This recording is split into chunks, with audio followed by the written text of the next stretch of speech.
That was a lead. Okay. All right. What is that? Third already? Did you hear? She wants to sell and doesn't have a realtor. So I'm going to do my little follow-ups where I'm going to text her my contact information, send her my business card, and then just follow up with her. She's about 2 years out, and that is perfect. Thanks, Nancy.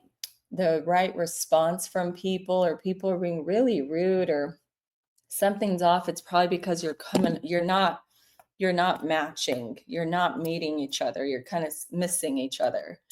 So you want to try and, like, if they're tired, you sound tired. If they're shouting, you shout. If they're talking really fast, you got to talk really fast. Put her in my phone. So let's see here. Put her in.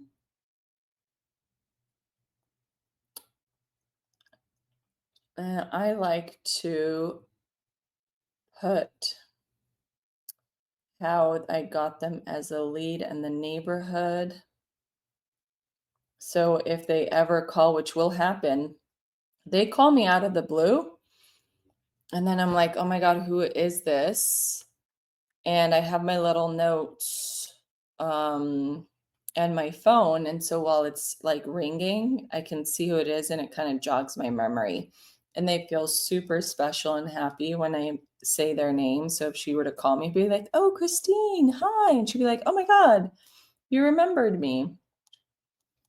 But that's because I put them into my phone immediately, if not after my session. But I'm not gonna lie, I have moments where if I'm cold calling like this and it's a busy day like today, then I just like leave my desk and then I forget to do this process. And then it's like so embarrassing having to do it later. Okay, so I'm gonna text her my contact card. Share. Christine.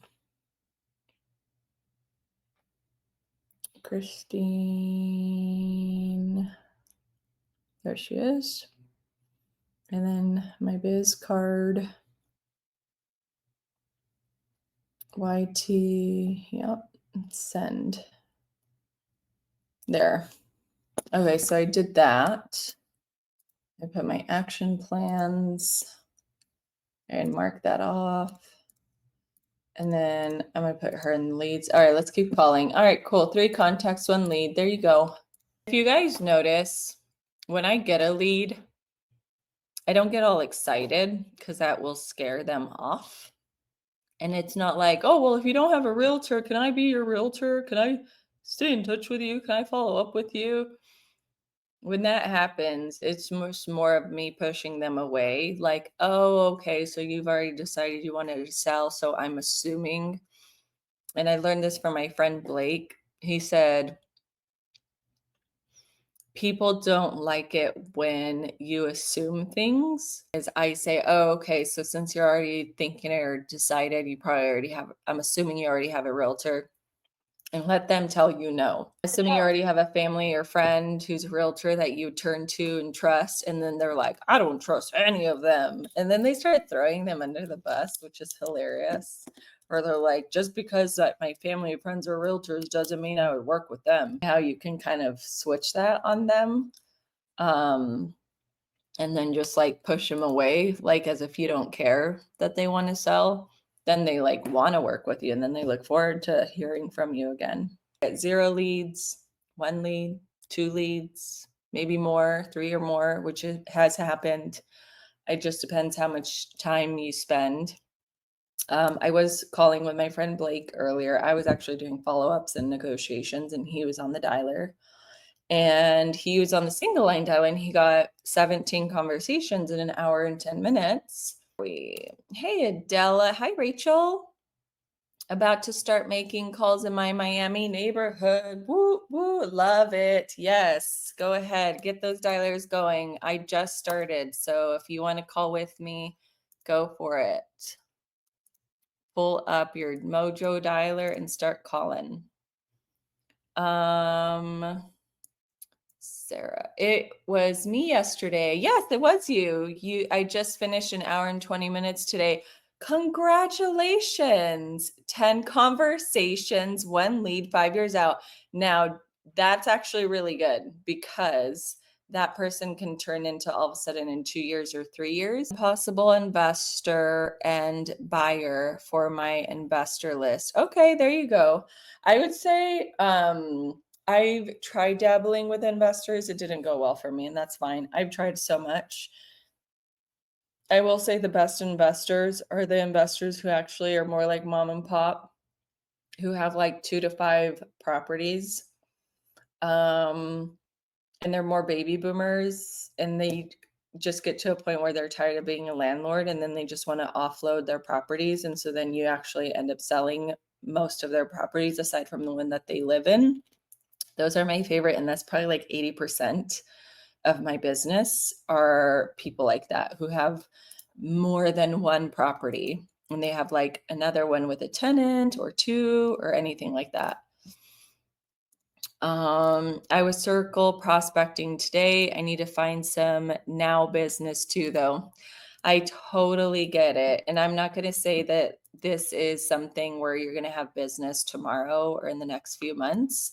This is long term. This is a marathon. This is like, you're not going to have money for months, but all of a sudden, once those start turning, as you keep calling like head down and you're just stacking all those leads and following up with them over time, they just start popping off one after another. And then all of a sudden, you have so many leads, and then people start calling you, I'm ready to list, I'm ready to list, I'm ready to list.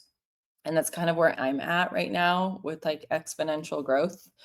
So, yes, and I'm so sorry for that. I could totally understand. I mean, I know everybody talks about FSBOs expired and canceled for now business, but if you're going to do that, you have to do it strategically.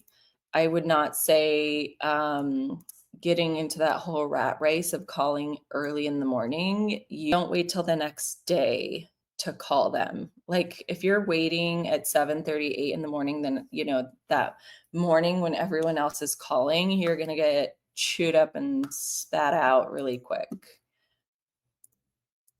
Oh, Clark, hey, I'm cold calling now too. All right, love it. Let's go. And if you guys get any leads, let me know. I'll have to check in with all of you before this ends. I just started, so I'll be here a while.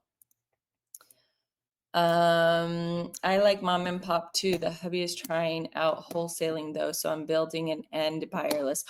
Oh, nice. Husband wife duo. I love it. I love, love, love. Hubby is trying out wholesaling. Is he cold calling too? I will say this, there are some neighborhoods that I've cold called, and I noticed there's a lot of investors calling because it's just like a hot popping, changing neighborhood. And I actually get the leg up because I tell them like I'm not an investor, I'm a realtor. And so they're actually more open to talking to me.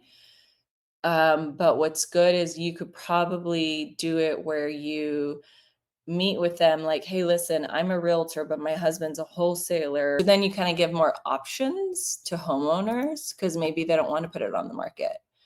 So that's a possibility. So that's actually pretty awesome. I'm thankfully not going broke. Just wanted to get that ball rolling more. Okay, perfect. I was in the same boat. Thankfully, I had savings. So my husband and I were like, if we're going to risk it, this is it. We're going to do it.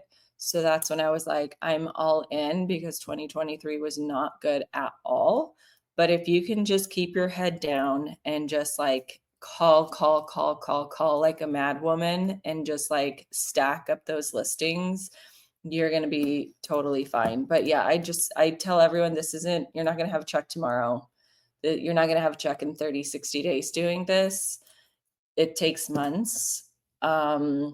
But and it's funny because so many other realtors who cold call, they're like, if I had just stuck to circle prospecting and not even tried FSBOs expireds, like their business would have been so much better off on the long term, and they're now doing it. So circle prospecting has a huge advantage. And I also say this because I have seen so many realtors who do circle prospect, and it's like the first year and this is just from my research, but I've noticed like the first year they make $100,000, which was what happened to me. And then the second year they made 300,000, which is what I'm on track for. And then the third year they end up doing 500,000, or in some cases 600,000. Go to Zillow. But I would recommend try and stay in your neighborhood. At least that's what I've done. And it's been super helpful because I am a wife and I do have kids. So I got to stay here. Have you had any rare fast deals from circle prospecting?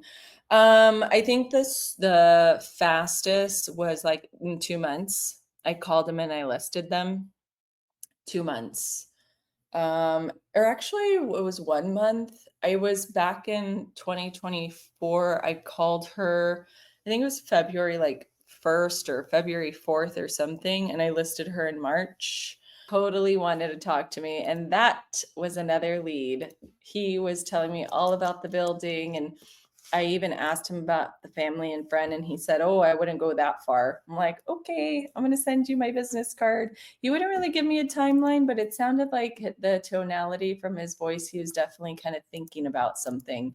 So in that case, I'm going to put him in my lead, and I'm going to send him I'm going to put him on my phone and send him my business card. So that's 2 leads today. That is terrific. And he was it was so funny. I kind of tried to push him away a couple times, and he was like, "Nope, go ahead, ask your question." I'm like, "This guy wants to talk to me." Those are kind of signs um you'll pick up on. Let's see. Sorry, I'm just putting my notes. Okay, phone. No. I didn't verify that it was a home phone, but I'm going to assume I should have, though, at least just to make sure. That's a lesson I've learned, especially if they don't text back. Sometimes it's because it's a home phone. You can always tell if it's an iPhone because the message goes blue. But if you do get your information from Mojo the way I do it, they are pretty good at knowing which one's a cell phone and which one is a home phone. Right, so I'm going to send my contact card. Whoops, I'm calling myself. I don't know how to do that. Share. And let's see. Little does he know he's going to get a magnet business card from me. Talking about that, I just realized I'm running out of business cards. I ordered more magnet cards, but come on, send. Why isn't it sending? Send. Okay, cool. I texted him. Let me put my action plan together. Action plan added to my check. Done. Next. Send handwritten note card. Okay, cool. All right, so 2 leads, 9 contacts. Let's go. All right, where are we? Do you send anything else with your business card? The flower seeds? They are, I'll have to show them to you. I know Nancy asked the other day. Actually, you know what? Let me see if I can show you.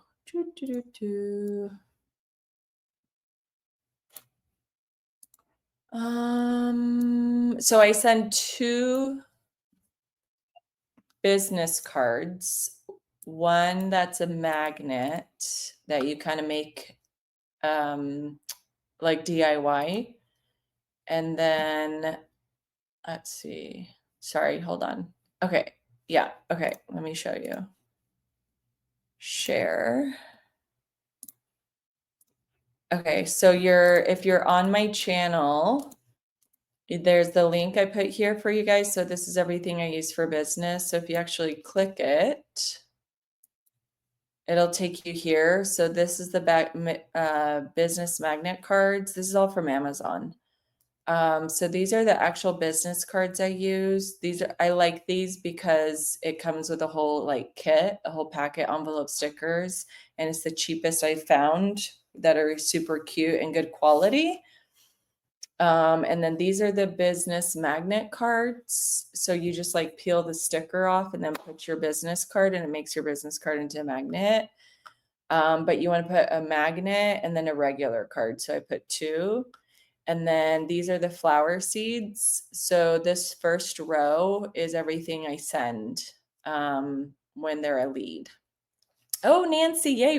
Oh, you received them. Okay, awesome. Nancy received her flower seeds. So yeah, if you just wanted to do something like inexpensive, because I'm all about being frugal and saving as much money, because this business will wipe out your bank account.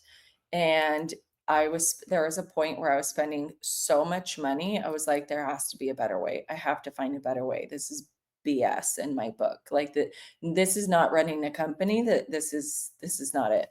So anyway, so I searched and I looked. The flower seeds is actually from my mentor. I don't take credit.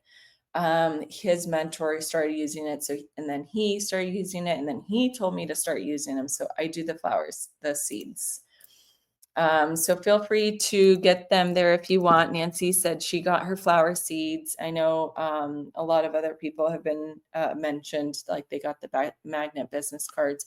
I like the magnet business cards because when I've gone over to homeowners' houses, they legit have my business card on their refrigerator.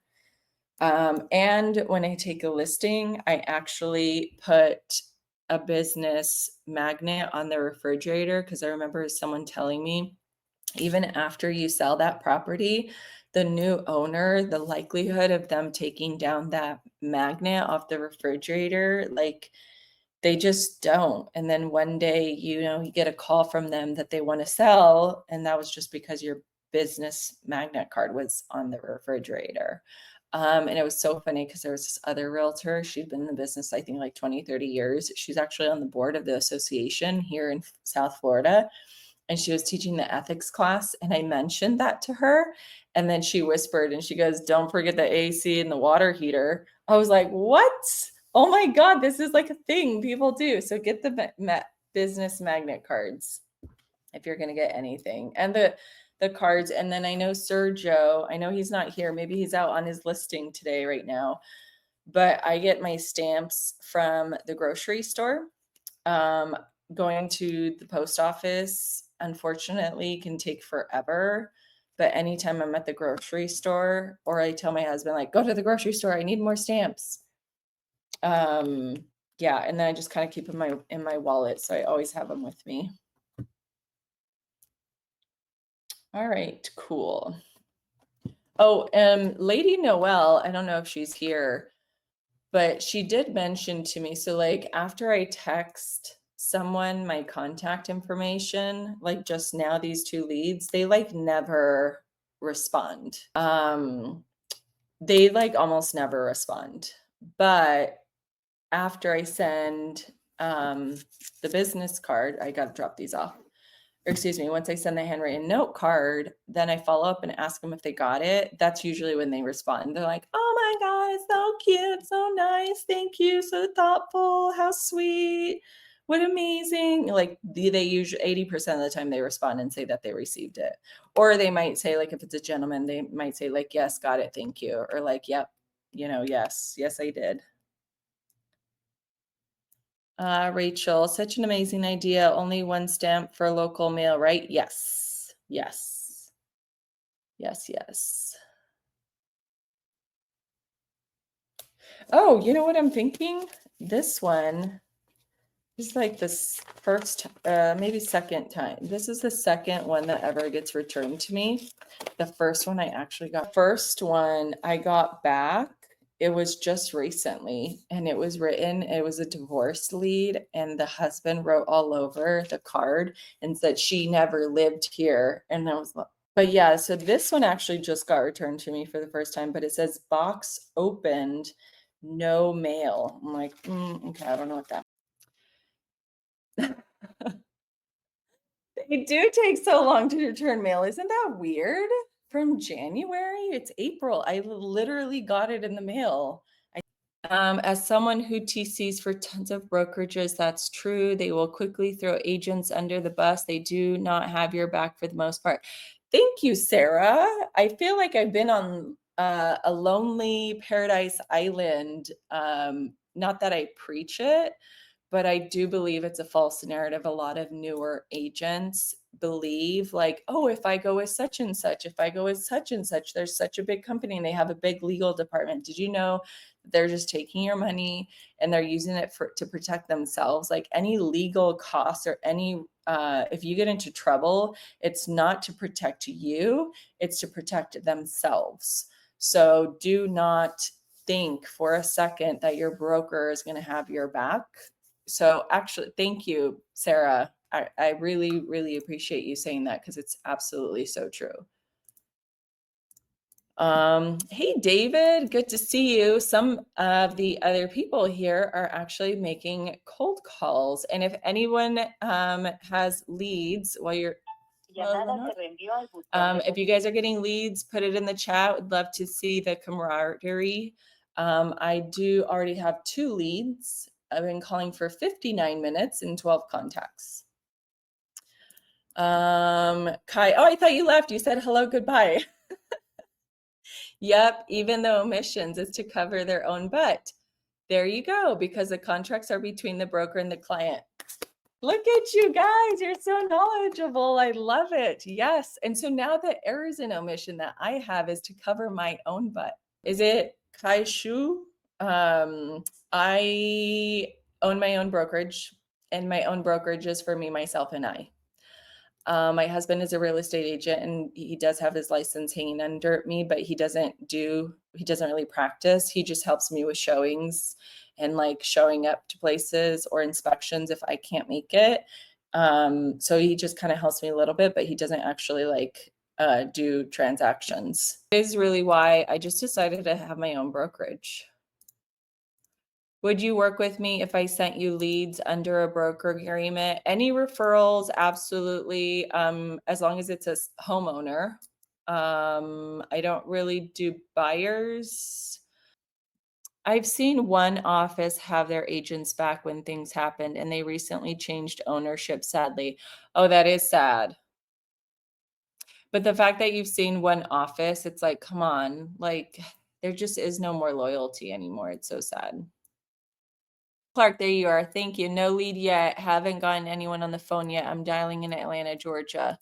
You said no lead yet. I love the yet part instead of like no lead, period. So yet, I love that.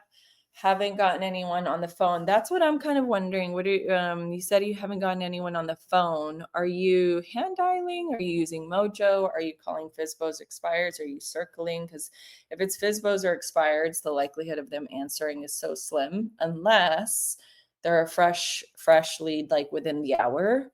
I can always go over that. I know I have in the other lives if you haven't seen those other lives. The hello, goodbye was me laughing about the call you just had. Oh, okay. The person said hello and you were like, oh no, I'm not taking that one. Oh, that's 100% it. Yes, cool, you're still here. Yeah, I had to rebrand. I've been here before. I was under Kai Realty Check before. Oh, yes. Okay, cool. I do remember that one, Kai Realty Check. Okay, cool. Using Realty turns out was a no-no. Oh, because it's not your own brokerage, I guess. Yeah, that happens. I'm Phillips in Realty. I lost $2,500 out of pocket as a baby agent on my first deal because of my mentor's crappy review. Wow, that sucks, Sarah. That's the kind of BS that pisses me off. And that's exactly why I'm just like, it's a dog eat dog. Everybody's out for themselves. It doesn't care about each other. And I was like, then why the hell am I hanging my license under a brokerage? And I feel like ever since the pandemic, so much has changed. I don't know if there's really anything you can prepare for other than just jump in. I know, I mean, obviously you can like try doing what I do is like with the cards. I send handwritten note cards, but just kind of go with the flow. Once you start getting leads, you're like, oh, I'm going to get note cards. Then just buy the note cards if you want to do what I'm doing. I'm just sharing everything that I do because I just don't feel like there's any point in gatekeeping. And obviously, all of you are from all over the country, so it's not even really a thing. Like, it's not going to affect me, obviously. So I might as well share. But I try and run a really tight business, low expenses, because in this industry, you're just going to end up spending money, which I don't recommend. Try and spend as little as possible, but don't be like cheap. I probably spend more money on my photos. Like that's actually where most of my money goes towards my actual listings and the quality. So I spend money on the photography, the editing, the aerials, like the drone shots. Otherwise, as long as I'm lead generating, I predominantly have my Mojo, my business cards, like the handwritten note card. They're my biggest expenses. And then like the little stuff is like Canva, ChatGPT, little things. But otherwise, the only way you're going to get good at calling is by calling. Yeah, I would just say, oh, this one, prepare ahead of time. There really isn't much preparing. I would just probably say start dialing. Main reason being is because you want to start slow. If you're going to do Mojo or maybe any other number that you're thinking of, I just get my phone number from Mojo. You want to ease your number into the system and build a reputation. Do just like 30 minutes a day. Don't go all crazy. No need to do the triple line dialer right now. Just start off with a single line dialer and just do like 30 minutes a day because you got to get used to the system and clicking and organizing and knowing how you want to keep it. I use Mojo for everything, my tracking, my CRM, my dialer, where I get my leads. So if you're going to start dialing, just start now because I would not want you to like destroy your phone number and end up being marked as spam and having to start all over again. I hope that was helpful. Should I have a listing presentation created first or any other docs ready to go first? No. For myself, especially if you're going to do circle prospecting like I am, I don't even have a listing presentation to this day. The only things I take are a copy of the tax records, a listing agreement, and comps. That's it. Nothing fancy. But my main reason being is because when you end up nurturing people for so long and come across as their professional, they don't even have to ask you, like, show me your marketing. What are you going to do? It's not like a FSBO or an expired. So when you talk to them, you already know the market like the back of your hand. And they normally already trust, like, you know what you're doing. And it's generally like, hey, come over, let us know what price we should list our house at. So I don't have a listing presentation anymore. Oh, Clark, you said you're hand dialing, circle prospecting, a townhouse division. Okay. Circle prospecting, how I'm surprised that no one's answered yet, but keep dialing.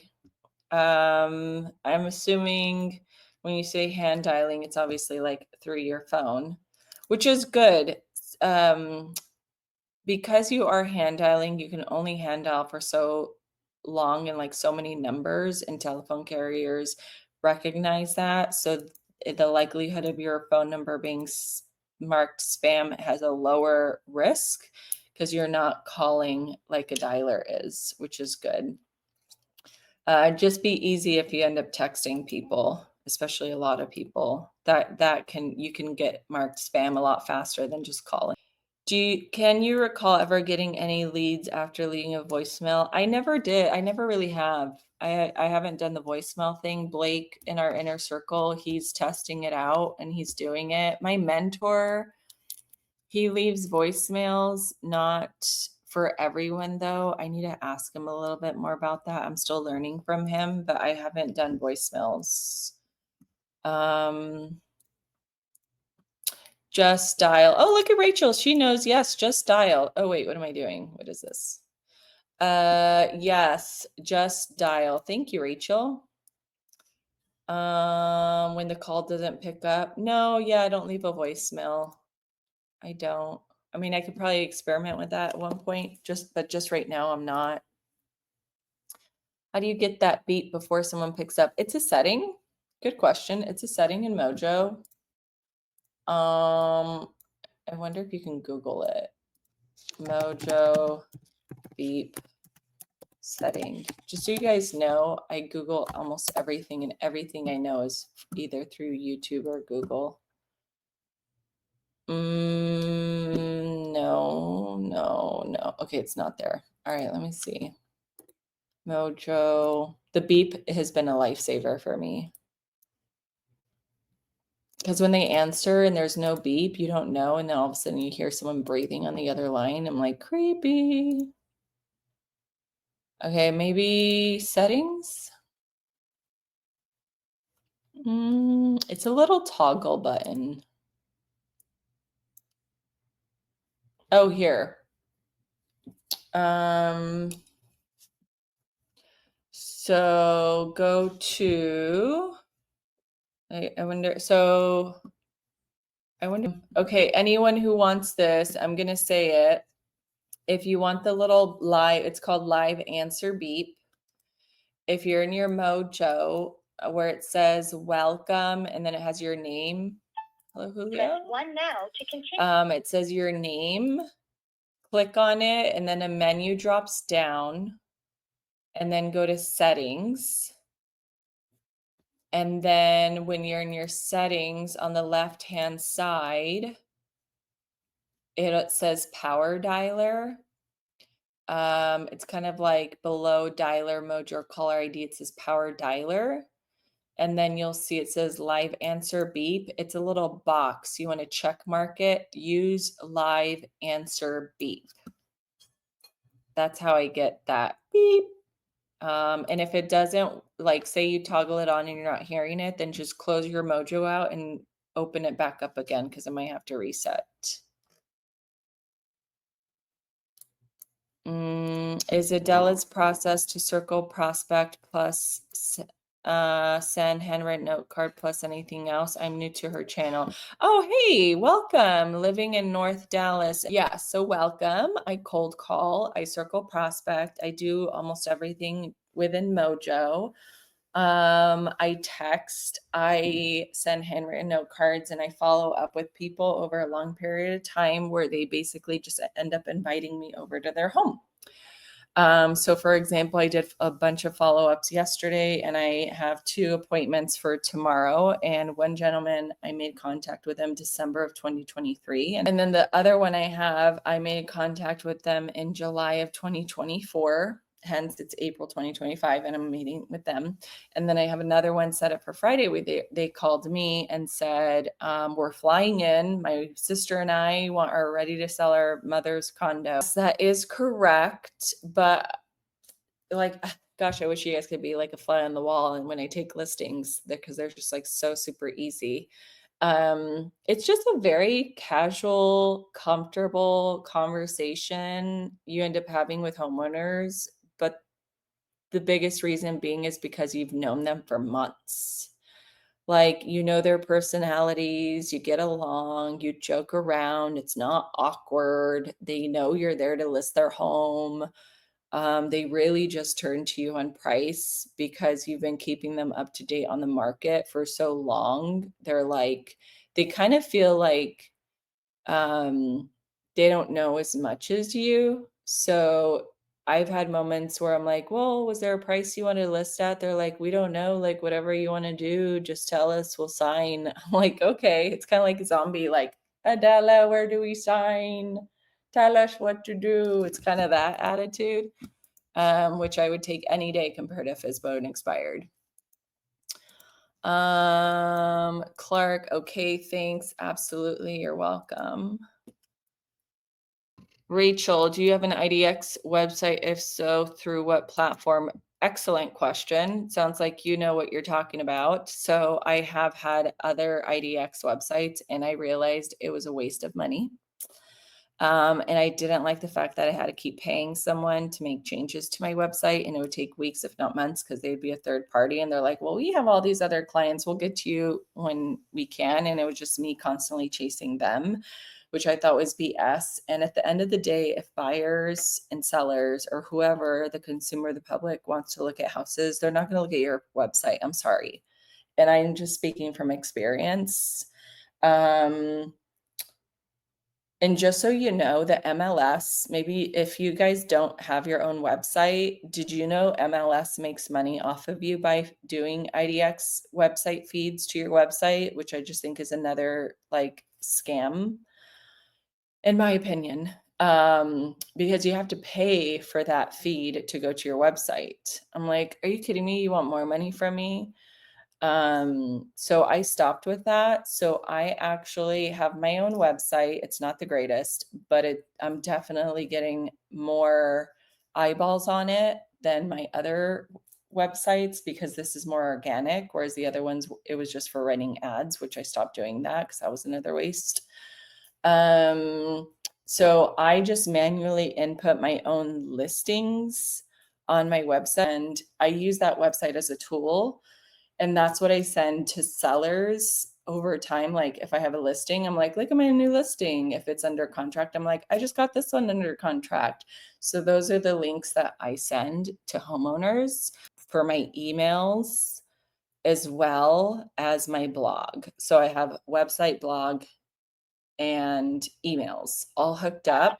It went well. They definitely want me to list their property. They want to wait until May 1st. So I'm going back next week to officially get the paperwork signed. Congratulations, Sergio. And if you'll notice what he's just said is they want to wait until May 1st, and he's going to go back next week to get the paperwork signed. A lot of my circle prospect, if I don't have the paperwork or sometimes I don't get it signed right then and there, I don't even stress anymore. I end up doing the paperwork later. And they're like, oh, can we just do this later? I'm like, yeah, no worries. And just because I've known them for so long, the likelihood of them going behind my back and all of a sudden finding some strange realtor is like slim to none. So I don't even stress. I know there are some realtors are like, I can't leave until they sign this paper. And I'm like, it's in the bag. Like I'll just email them the agreement and they'll just electronically sign. Because sometimes I'm like, oh, just go ahead and read it. I'll just get it from you tomorrow, or I'll get it when the photographer comes, or whatever the case is. So way to go, Sergio. That's absolutely awesome. Congratulations. Oh, look at Rachel. Automatic. Oh, what's the tax records used for? Well, number one, you want to know who's the person on the deed. You want to make sure the square footage is correct. You want to make sure the bedrooms are correct. You want to just let them know this is what tax records show, because when a buyer comes to look at the property, usually a buyer agent's going to look at tax records to make sure if there's anything on there that we're unaware of. And most homeowners don't even know what tax records show exactly. Tax records can be very confusing. So if you can just kind of pinpoint, like when I sit down, I'm like, here's a copy of your tax records. This is what the county shows as your square footage. Is this correct? And most of the time they're like, I don't know, or that looks too little, that looks too much, whatever. And then I'll say, well, it says, you're telling me it's a 4-bedroom, but tax record shows it's a 3-bedroom. And they'll come up with some story. Oh yeah, they don't know that we converted, da, da, da, da, da, da.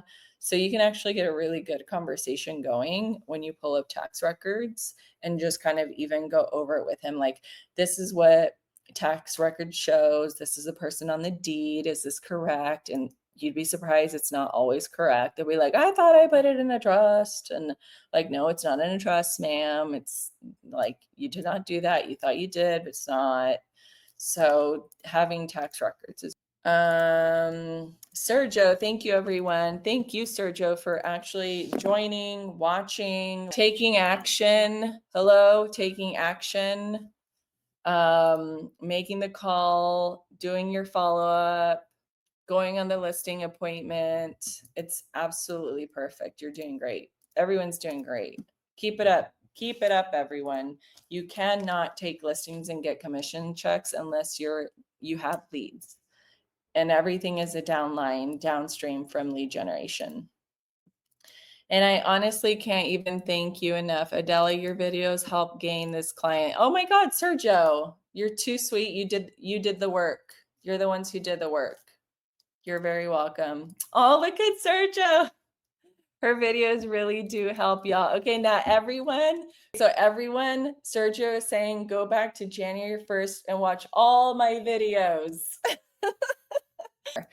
Thanks. I just been hesitant to start because I feel like I need to have certain things ready, like the presentation, all the forms ready, so I can go on these appointments without scrambling. Not necessarily. I mean, it's going to take you a while to get to those appointments anyway, so you might as well just start dialing. But like I said, don't start dialing like crazy. I would just say start dabbling because you're gonna, like, no joke, it's very stressful, it's very nerve-wracking. It's in your description box. I was just letting you know. Thank you. Also on your website. Thank you. You're welcome. Once you have a listing in place, do you hold off on dialing and focus on the listing stuff? No. Especially at the initial days with photos and everything? No. You just have to carve out, like, if you do photos one day, it doesn't take you all day. And listing stuff, it doesn't take that long. It just takes a couple hours. So no, the worst thing you can do is take your foot off the pedal, gas pedal or charge pedal, whichever kind of car you drive. How you know if someone's loaded? You ask then if they want to sell their property and he said, which one? Yeah, you don't know. You never know. The only thing you can know is if they have a different mailing address, but either way, everybody, not, I shouldn't say everybody, but I call by neighborhoods and I do call by condo buildings. But I don't assume anything, and it doesn't even matter if they have money or not, because you never know someone's personal financial pain and their motivation for selling. I'm just straight up calling everyone and anyone and seeing if they want to sell. It doesn't even have to be regarding money. It just has to do with what they're going through with life. Are they downsizing? Are their kids going off to college? Are they retiring and tired of living here, want to move elsewhere? Or do they have a job relocation? So that's why I just call and I ask, like, oh, you're not planning on selling? And the other thing is, no one wakes up tomorrow and decides that they want to sell. It's a months to, if not years, process. But if you end up calling people consistently on the daily, which I challenged myself to do a 90-day, like, calling every day challenge, just because I'm trying to, like, beef up my inventory, even though I'm already super busy. I just really want to take off even more than I already have for this year. So with that being said, if you call consistently and you get lead after lead after lead after lead, and you turn around and, as they say, always measure backwards, you'll be like, oh my God, I have 100 people that I know that want to sell over the next, like, I don't know, between 6 months to 2 years or 3 years. And the reason you want to take people who are far out is because they actually end up coming sooner sometimes, where they call and it's like they wanted to sell in 2 years and all of a sudden they listed it in 1 year because maybe something happened. So yeah, so just call, stack, take lead, and just stay in touch with them. Oh, here, do all dialers require your cell phone to connect to? I think Mojo cannot dial on its own and takes my cell out of commission while I'm calling. Yes, pretty much. That's also why I have 2 cell phones.